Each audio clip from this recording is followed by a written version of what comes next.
Esse versículo, eu creio que é um versículo fantástico, né? Ele diz assim: nós somos raça eleita, sacerdócio real, nação santa, povo de propriedade exclusiva de Deus, a fim de proclamardes as virtudes daquele que vos chamou das trevas para a sua maravilhosa luz. Não vou falar tudo sobre esse versículo hoje. Eu quero tratar apenas de duas partes que ele fala ali. Nós somos raça eleita e fala que essa raça eleita tem um objetivo: proclamar as virtudes de Deus que nos chamou das trevas para a sua maravilhosa luz. Então, nós ouvimos que na igreja presbiteriana se fala muito de predestinação, eleição. Muitas vezes a pessoa acha que por estar eleito ou estar predestinado, pode viver a vida que quiser e depois que morrer está salvo, está garantido pela própria eleição, pela sua predestinação. Também encontrei uma moça, uma vez, filha de um presbítero, que estava com muita dúvida sobre Deus, tinha muitas ideias que ela trouxe da faculdade a respeito do ateísmo. E ela estava assim com bastante questionamentos. E na igreja mesmo ela tinha ouvido falar assim que se a pessoa que não fosse eleita, ela se arrependesse dos seus pecados, mas se ela não fosse eleita, Deus não ouviria a sua oração, Deus não perdoaria o seu pecado, se ela não fosse eleita. Eu falei para ela assim: eu não creio nisso. Eu não creio que alguém consiga realmente se arrepender se não for por Deus. Que só os eleitos conseguem realmente se arrepender de verdade. Não tem a possibilidade de alguém que vai para o inferno um dia conseguir se arrepender de verdade. Porque ninguém vai ao Pai se não for por Jesus. Ninguém consegue produzir alguma coisa boa se não for por Jesus. Então, às vezes, a gente fala coisas que a gente não entende. E Deus nos compara com o barro muitas vezes não consegue compreender aquilo que é a respeito do seu oleiro. Deus é o nosso oleiro. E nós somos barro. E nós não temos compreensão das grandezas de Deus. Então tem certos assuntos na palavra de Deus que para nós são loucura, mas não porque Deus é louco, não porque a palavra de Deus seja louca, mas é que nós não temos compreensão. Nós somos finitos, nós somos pequenos, não tem como compreender coisas grandes. E muitas vezes essas coisas grandes, sem o nosso entendimento, é como se fosse uma pérola no focinho de um porco. Ele nunca vai compreender a importância daquela pérola, de onde ela veio, o significado dela, o valor dela. Ele não vai entender. Muitas coisas são assim em relação à palavra. Por isso Deus diz assim: não jogue pérola aos porcos, nesse sentido, porque tem assuntos que não dá nem para falar, porque as pessoas não vão ter o entendimento, porque precisam ter a mente de Cristo. E só aquele que tem a mente de Cristo consegue entender as coisas do Espírito. Senão elas se tornam sempre loucura. Então, quando eu não entendo, eu tenho que recuar e dizer: não, mas Deus vai me dar entendimento. Deus vai me dar clareza. E a gente precisa orar para ter assim o conhecimento do conhecimento de Deus, né? Porque Ele pode iluminar a nossa mente. Tem uma ilustração a respeito da eleição que eu queria explicar para vocês. Quando foi feito o templo lá de Salomão, naquela época, foi escolhido pessoas especiais para a construção do templo. Teria que ter peritos em cortar pedras, peritos em lidar com madeira, teria que ter peritos para lidar com ouro, prata, metais, fogo, tantas coisas. Precisavam ter engenheiros, né, para poder construir tudo aquilo que foi construído na época. A eleição tem muito a ver com isso. Essas pessoas, era como se elas, do meio assim da sociedade, elas foram escolhidas. Elas foram eleitas para esse serviço específico. Isso é eleição. A eleição é uma escolha de uma pessoa para um serviço específico. A predestinação, ela é, nesse sentido de eleição, ela é para um serviço específico. Deus não predestina alguém para ir para o inferno, porque não é esse o destino que Deus tinha planejado para o homem. Deus elege pessoas para estar na sua presença e viver na sua presença. A escolha de Deus, o chamado de Deus é para isso.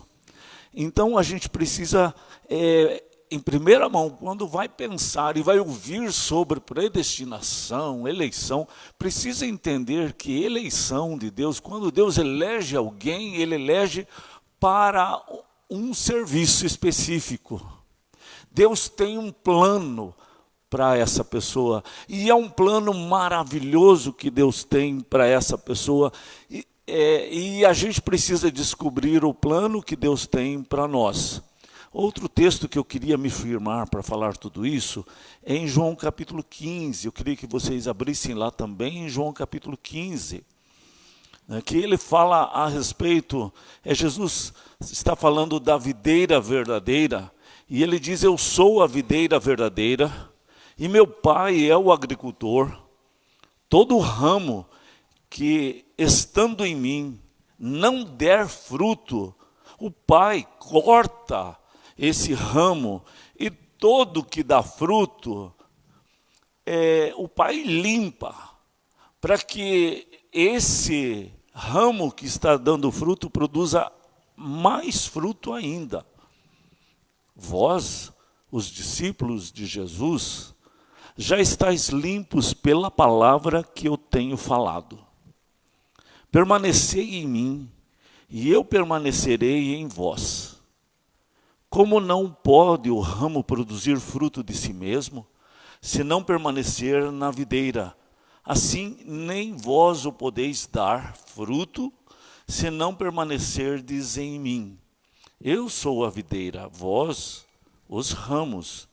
Quem permanece em mim e eu nele, esse dá muito fruto, porque sem mim nada podeis fazer. Se alguém não permanecer em mim, será lançado fora, à semelhança do ramo, e secará. E o apanham, lançam no fogo e o queimam. Se permanecerdes em mim, e as minhas palavras permanecerem em vós, pedireis o que quiserdes, e vos será feito. Nisto é glorificado meu Pai, em que deis muito fruto, e assim vos tornareis meus discípulos. E assim ele vai. Eu queria chamar a atenção sobre esses versículos, porque eu creio que ele está falando exatamente isso, sobre essa questão do assunto da eleição. Eu sou a videira verdadeira, disse Jesus. Aquele ramo que vai produzir fruto, ele já tem dentro dele, no ramo, o botãozinho que vai germinar e vai produzir a uva. A gente sabe. E a gente consegue até contar quantos cachos vai produzir naquele galho. Tem galhos que vai produzir muito. Então a gente corta e faz a poda para que a força da videira vá naqueles ou 2, 3, 4 botõezinhos que tem, aonde já vai dar o cachinho ali. E quando começa a brotação, você já vê que está saindo o cachinho ali, até mesmo antes das folhas. Mas você também percebe que há brotos que vêm forte e não tem nada de uva, nada de cachinho. Você já vê que não tem cachinho nenhum naquele broto. Você vai lá e corta aquele cachinho, aquele broto. Por quê? Porque você quer que toda a força da parreira vá naquele galho que tem ali, que está com cachinho. Porque você quer que ele produza uva. Você não plantou parreira para enfeite. Você não plantou parreira para bonito. Você plantou parreira para produzir uva. Isso é eleição. Deus plantou você para produzir os frutos que Ele planejou que você produzisse, e não os frutos que você planejou. Isso é eleição. E Ele diz assim, só produz fruto quem estiver ligado nele. E aquele que está ligado nele não produz, Ele corta fora. Mas se produz fruto, aí Ele vai trabalhar ainda mais para que produza mais fruto. Ele diz, o pai é o agricultor que faz essas podas. Então a gente precisa permanecer nele e a gente precisa orar, buscar em Deus para produzir o fruto que Deus planejou. Assim a oração, seja feita em mim a tua vontade. E é essa história de orar dessa forma que Jesus transformou aquele monte da caveira no lugar aonde veio a bênção para nós, a bênção da vida eterna, onde abriu uma porta, um portal para a vida de Deus no nosso coração, onde estávamos nas trevas, e Ele nos tirou das trevas. E agora Ele diz assim, eu te elegi para você proclamar isso. Esse caminho que tira pessoas das trevas para a sua maravilhosa luz. E Ele diz, quando você estiver no centro da vontade de Deus, produzindo fruto, você vai pedir o que você quiser. E vai ser feito. Porque a tua oração, ela vai se tornar segundo a vontade de Deus. E não segundo a tua vontade. E tudo que você vai fazer, o Pai vai ser glorificado na tua vida. E assim você vai se tornar discípulo de Jesus. Então, discípulo de Jesus não é um aluno. Discípulo de Jesus não é apenas um ouvinte. Discípulo de Jesus é aquele que ouve, coloca em prática a palavra do Senhor, vive essa palavra no dia a dia. Então, não existe eleição sem serviço, sem o fruto de Deus. Esse exemplo da parreira é o exemplo do que significa a eleição. Deus nos elegeu antes da fundação do mundo, sim. Mas Ele está dizendo os critérios que Ele faz para isso. Entende por que é importante entendermos isso? Gente, há muitos irmãos de fé, muita gente de igreja, que não tem esse testemunho. Não tem paixão pela alma perdida, não tem amor pela palavra, pela oração, tudo é enfadonho e canseira. Às vezes as igrejas estão cheias, mas vazias de Cristo. A Ju, ela veio lá do Rio de Janeiro, e ela sempre conta a respeito de uma cidade chamada São Gonçalo, que é a cidade do Brasil que tem mais igreja por metro quadrado. Mas também os índices de violência são iguais às outras cidades. Aonde que estão esses cristãos? Que tinham que fazer diferença. É nesse sentido que eu estou chamando a nossa atenção. Para que a gente possa fazer diferença e não ser parte dessa estatística. Tinha algumas frases no seminário, quando eu estudei, que se repetia muito essas frases, e eu sempre repito essas frases aonde eu vou. Uma delas é, quem não vive para servir, não serve para viver. Outra frase é assim: quem serve, serve. Quem não serve, não serve. E entenda, quem tiver ouvidos para entender, entenda o que se fala nessa frase, né? Também, em Mateus 12, verso 30, Jesus ele fala assim, que quem comigo não ajunta, espalha. Então o que importa é que você esteja junto com Ele, ajuntando, trabalhando, pondo a mão na massa, né? Um dia eu inventei uma ilustração que é aquela pessoa que sempre está olhando vitrine. E ela gosta de olhar vitrine. Mas Jesus te chama para pôr a mão na massa. Não para olhar vitrine. Você não foi feito para ser um carrinho de passeio. Você foi feito como se fosse um carro de trabalho. Um caminhão que vai puxar mercadoria, um trator que vai arar a terra.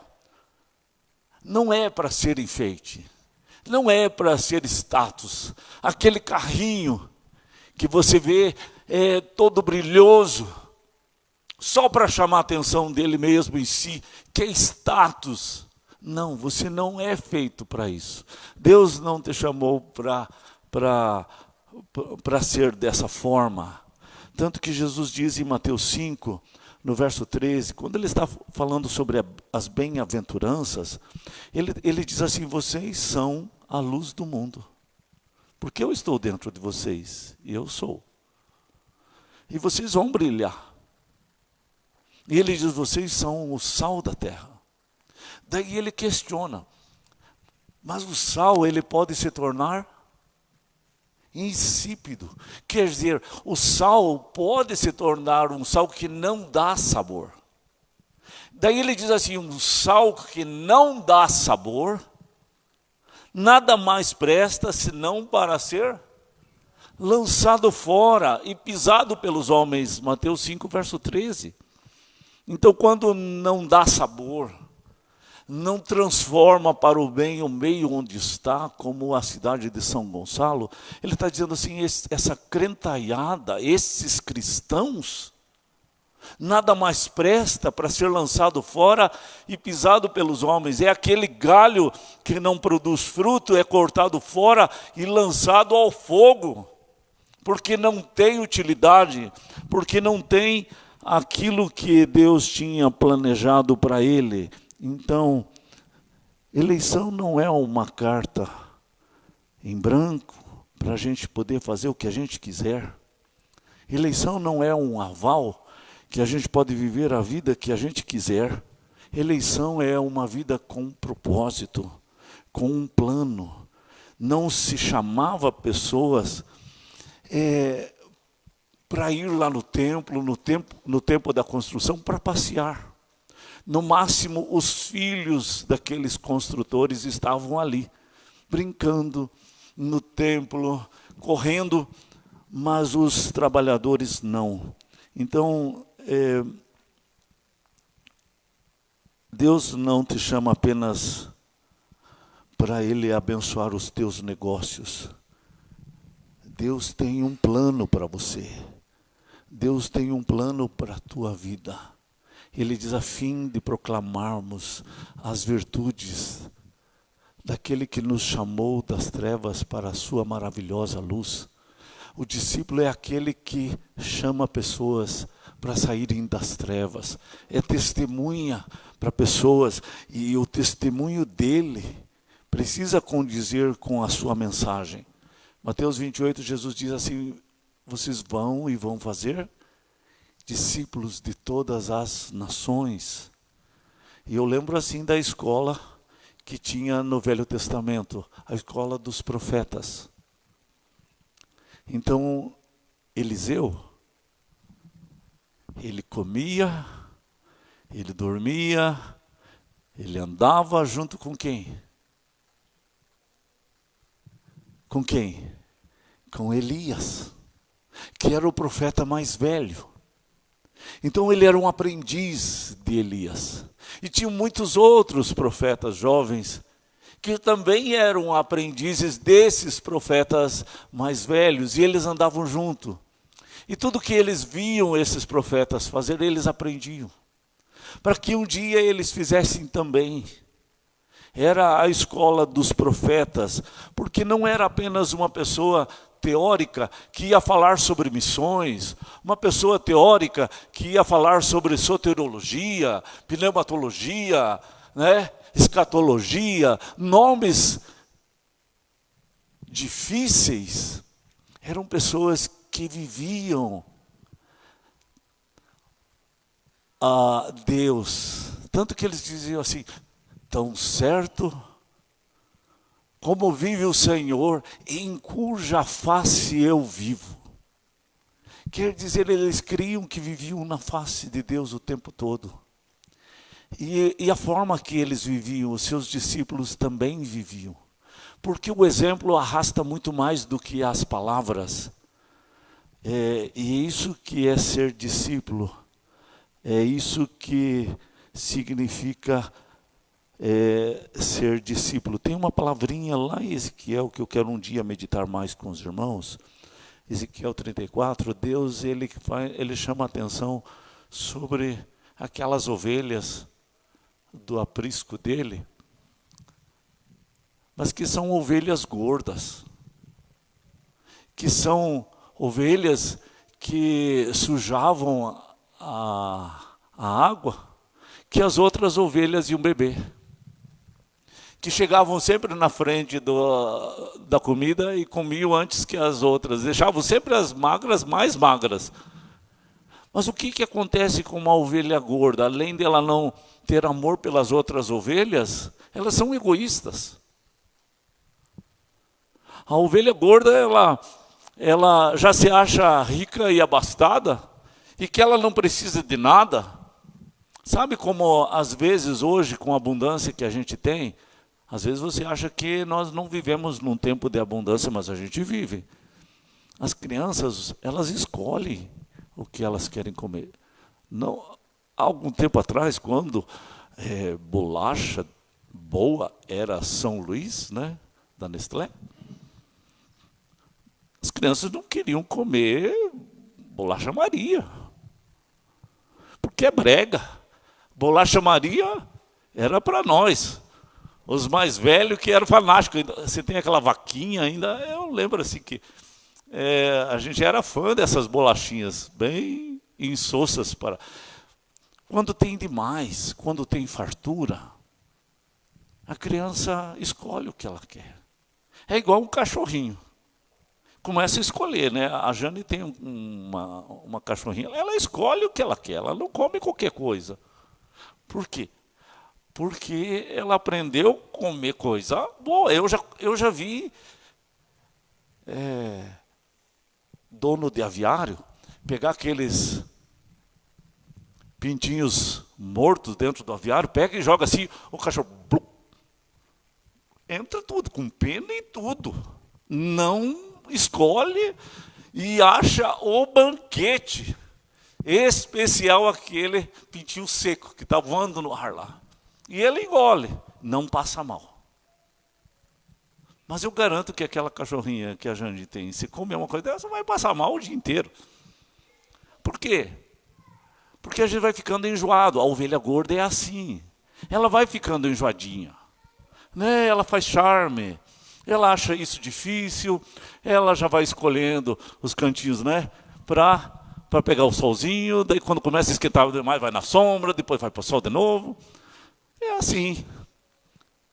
Quando as coisas são mais fáceis, a gente não sabe nem do valor da água. Mas quando vem a seca, aí a gente vê o valor da água. Então essa crítica que Deus faz lá em Ezequiel 34, sobre a ovelha gorda, preste atenção. Se a gente não tem sido ovelha gorda, né? Por quê? A gente precisa sim prestar atenção. Quando você lê João 3,16, isso te emociona, te arrepia, faz bem para você, Não, isso eu já ouvi desde criança. Não faz diferença. Então você é uma ovelha gorda. Agora, se essas palavras têm importância, queimam no teu coração, fazem bem, você tem paixão pela alma perdida, você procura de Deus, como que você vai compartilhar a tua fé? Você ora por essas pessoas, você luta por essas pessoas, você luta por essas pessoas que estão enfermas, você vai fazer uma visita para elas. E aí Deus vai trabalhando através do teu testemunho. Porque a pessoa precisa ver a tua preocupação por ela. E você visitou aquele teu amigo quando ele está enfermo? Você ganhou o coração dele. Se você ora com ele, se você traz uma palavra abençoada para ele, ele vai querer ouvir mais. Ele vai te respeitar quando você chegar no outro dia que ele estiver bem, de saúde. Ele vai querer te ouvir. Porque é o nosso testemunho. E ele vai fazer bem, né? Então, eu oro assim, para que Deus nos dê essa humildade, essa paixão, essa simplicidade do Evangelho. E assim, nessa simplicidade que eu tenho falado, a gente é feliz. A gente não procura grandes coisas, coisas demais para mim. Pelo contrário. Fiz calar e sossegar a minha alma. Né? Como a criança desmamada se aquieta no colo da sua mãe. Deus está dizendo o quê? Deus está dizendo assim que aquela criança não deseja a sua mãe porque tem mamá. Ela não se aquieta no colo da sua mãe porque a sua mãe tem mamá, por interesse. Não. Ela se aquieta porque ela ama a sua mãe. Ela sabe que o melhor lugar para estar é no colo da sua mãe. Ali ela tem segurança, conforto. Assim também são os filhos de Deus. Na presença de Deus eles se sentem seguros, não por interesse em alguma coisa, mas porque nele nós somos seguros, edificados, né? Consolados, animados. É nele que a gente se sente bem.